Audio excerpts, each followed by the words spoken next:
project. Is this? Okay, sorry. I'm going on tonight. Anyway, right. So I'm writing more. Yeah, which is great. I've started a project. It's a very small project with Talawa and Grey Eye, I'd recently done a short writing course. What have I gained? Yeah, what have I gained? Lastly, confidence. Having been bullied for most of my life and all the rest of it, it's really been good for my self-esteem. And also, I've realised, particularly over the exhibition, that integrity is integral to any leader and any kind of leadership position, particularly when we are looking at and dealing with disabled people. Putting myself out there, which is risky and scary, and has been, but also the support of the other women has been out of this world, and I wouldn't have been able to achieve and go forward as I have been. So lastly, if I was to kind of just encapsulate this project in a few words, life is this project and the project is the life. Thank you very much.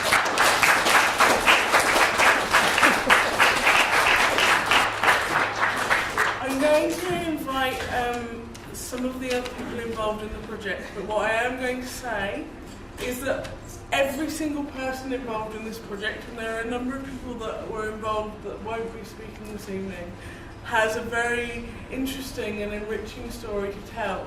So if they don't get to the whole story in the time that we've got when we're all together, I would really encourage you to go up and have a chat with them in the networking after the main event.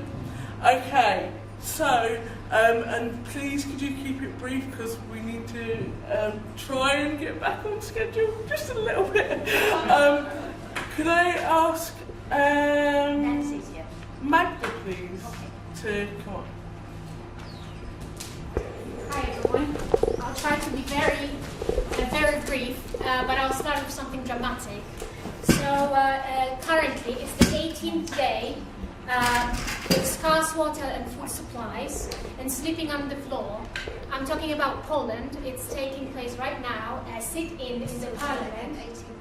18th day of a sitting in the Polish parliament, led by disabled people and their parents, who are usually their carers, and it's actually happening right now. It's very dramatic.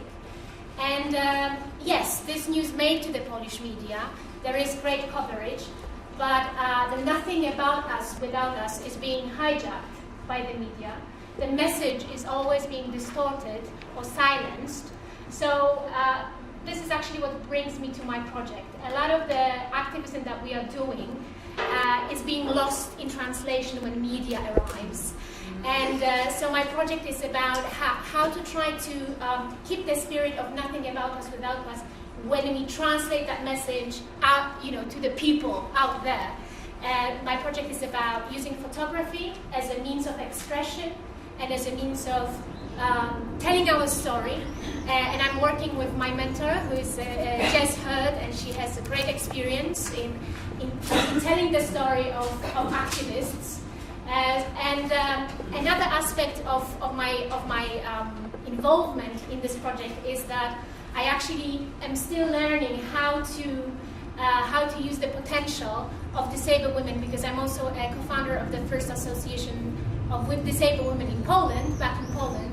And I just, if I were to summarize what I learned from Sisters of Frida, is that although, discrimination of disabled women is boundless, our potential is limitless. Thank you.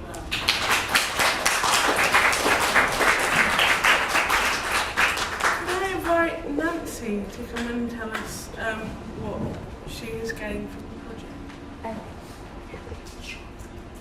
And as I said earlier, we are trying to regain time, so it can be short and sweet.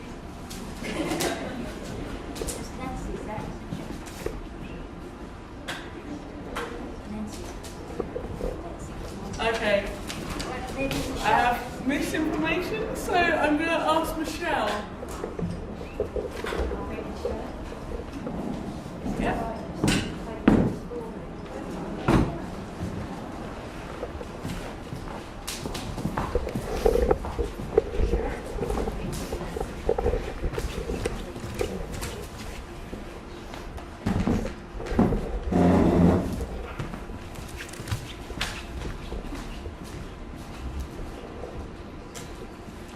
So Sisters of Freedom, what is it and why am I a part of it?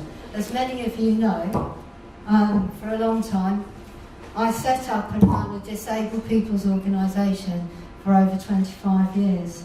Very sadly, that ended in quite a tragedy, of which I've been, luckily, I would say, supported by Sisters of Freedom over a 3-year period, which is still ongoing, of dramatic change for me, which has involved disability discrimination, amongst other things. So what's disabled about me? It's all in the mind. Health, clinical depression, age 14, PSTD, age 28, spinal injury and neck. And as for dyslexia, well, I love to rant.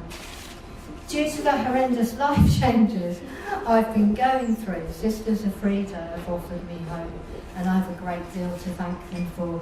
Because if it hadn't have been for Eleanor talking to me on Facebook at some obscene time in the morning when I was in great depths of despair, I'm not quite sure I might have found a voice again. So I'm really grateful for that. And I'm, what would you call it? I don't know, fingers and toes or whatever. Anyway, my first activity as part of Sisters of Freedom was in New York. No, Sisters of Freedom didn't pay my fare to New York. I was talking to Eleanor at the South Bank in regards to, she was going away. I was also going away, and she was going to be talking at the UN. And I said, oh, where are you going? She said, New York. I said, I'm going to New York to visit some friends. She said, come and join my panel. So I went and joined her panel. How exciting was that? So, I was there just to visit my friends. And that was a fantastic event, because it also meant I was able to invite people living in New York along to the event at the time, which was good for them as well, to hear about disabled women. Then another thing that happened was the WOW Festival.